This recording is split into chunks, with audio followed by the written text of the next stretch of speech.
Now another one. And by that I mean another turd. 6 years after Halloween 5, we get Halloween 6, The Curse of Michael Myers. AKA Halloween 6, AKA Halloween 666 in some places. The scariest Halloween of them all. Academy of Science Fiction, Fantasy, and Horror Films.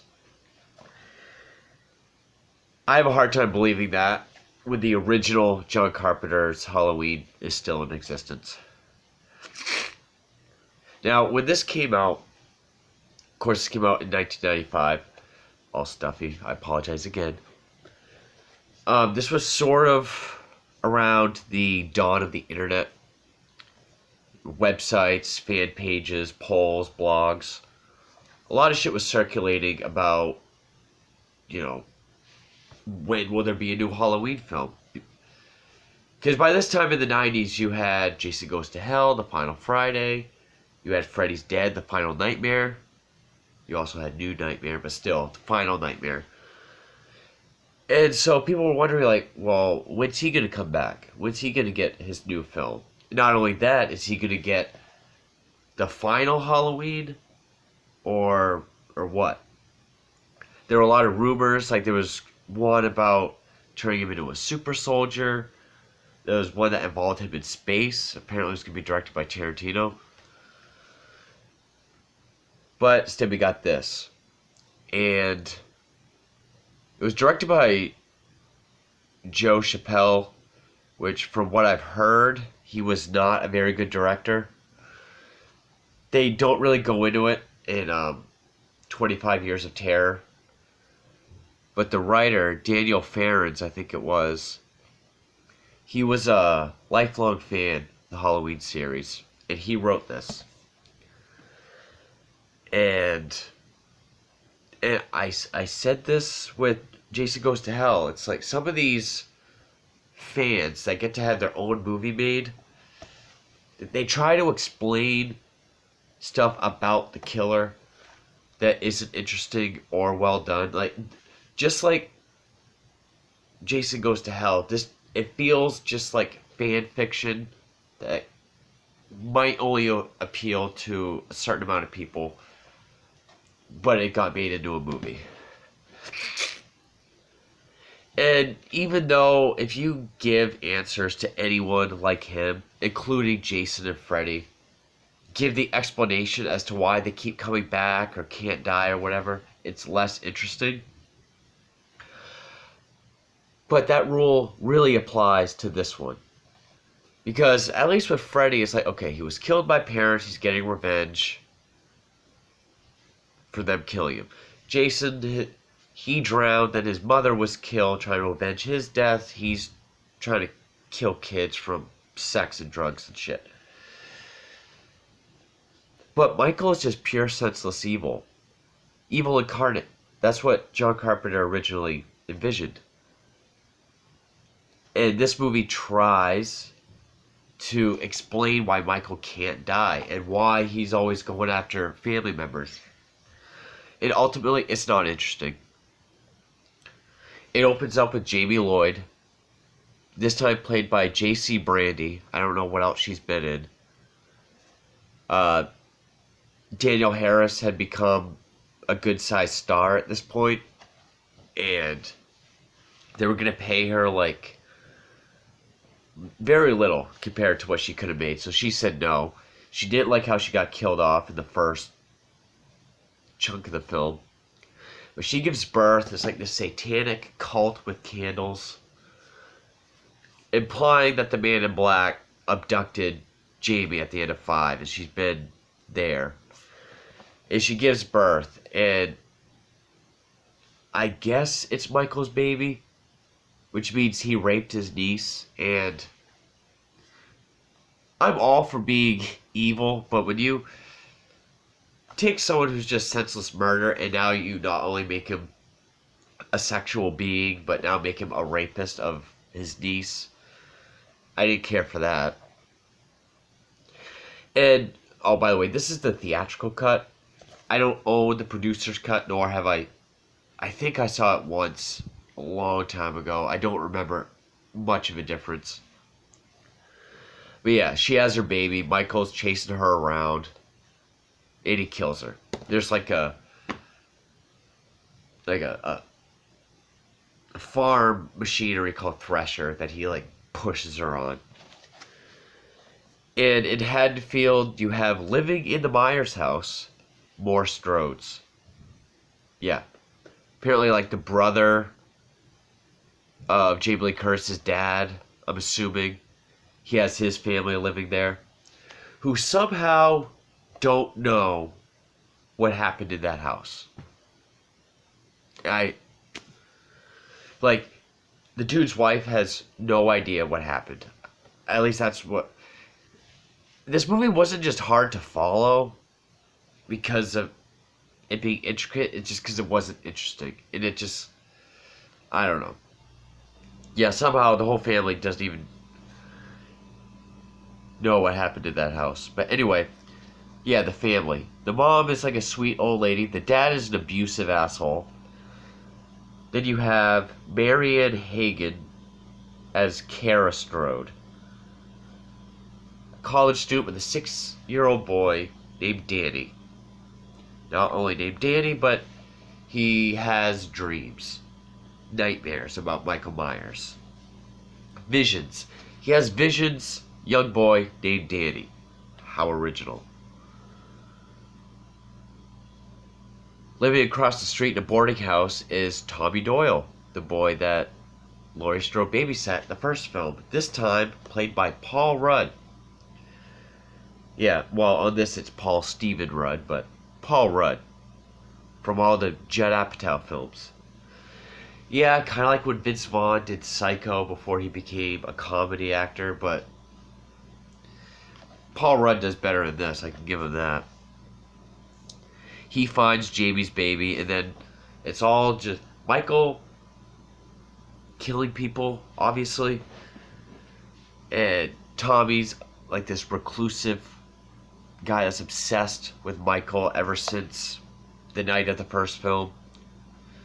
So he finds the baby, and then, he gets Kara and her son involved.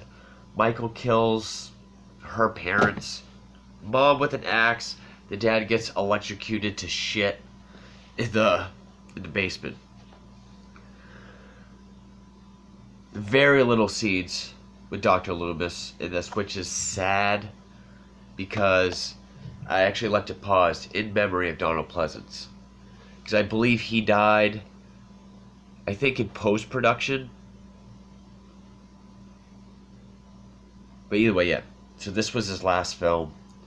And from what I understand, I guess the producer's cut has more Loomis and more of him doing stuff in that. So even the theatrical cut, not only is it his final film, but they cut his stuff down. But Loomis really doesn't have anything to do.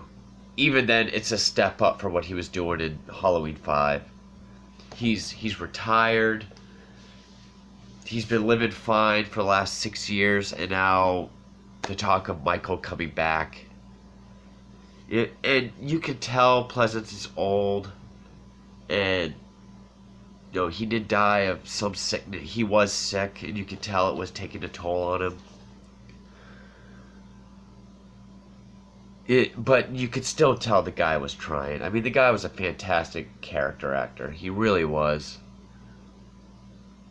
He really was the spine and spirit of this whole series. It really sucks that this was his last film.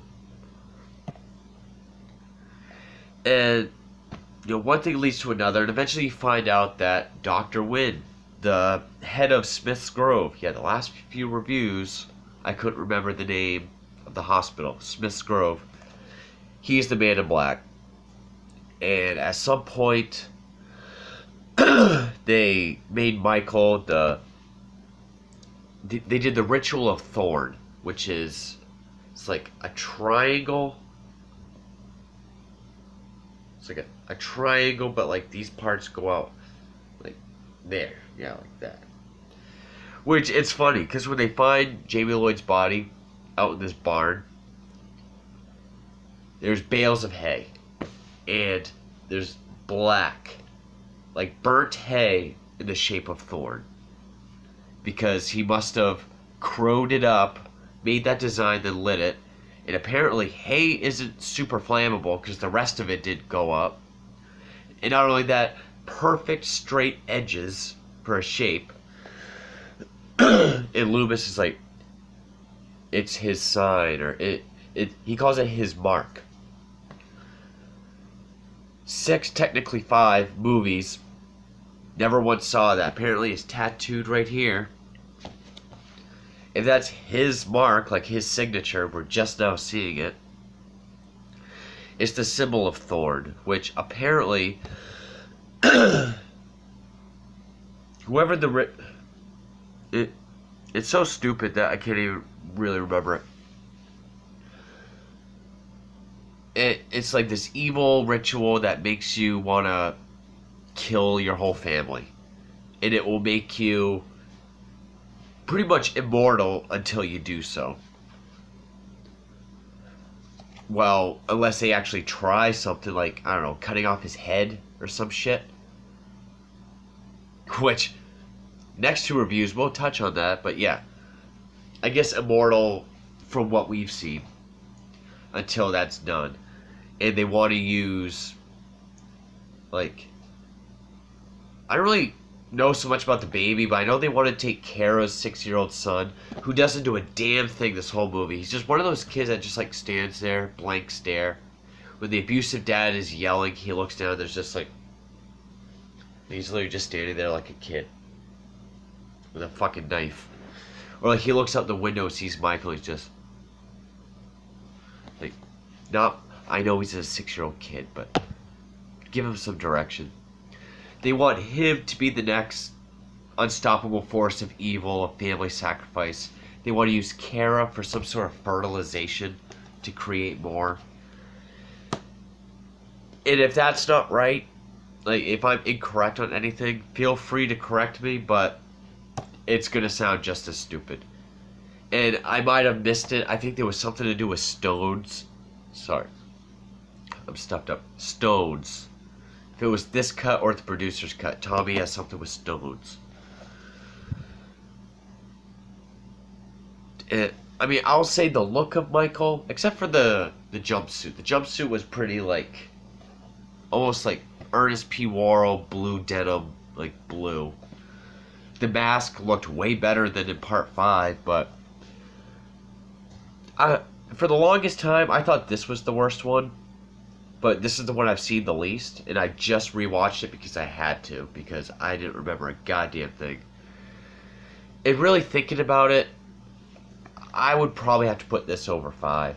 I mean, even though it has the stupid explanation of why he can't die, and it sort of breaks the rules of making him, you know, enigmatic, it just feels like a better production.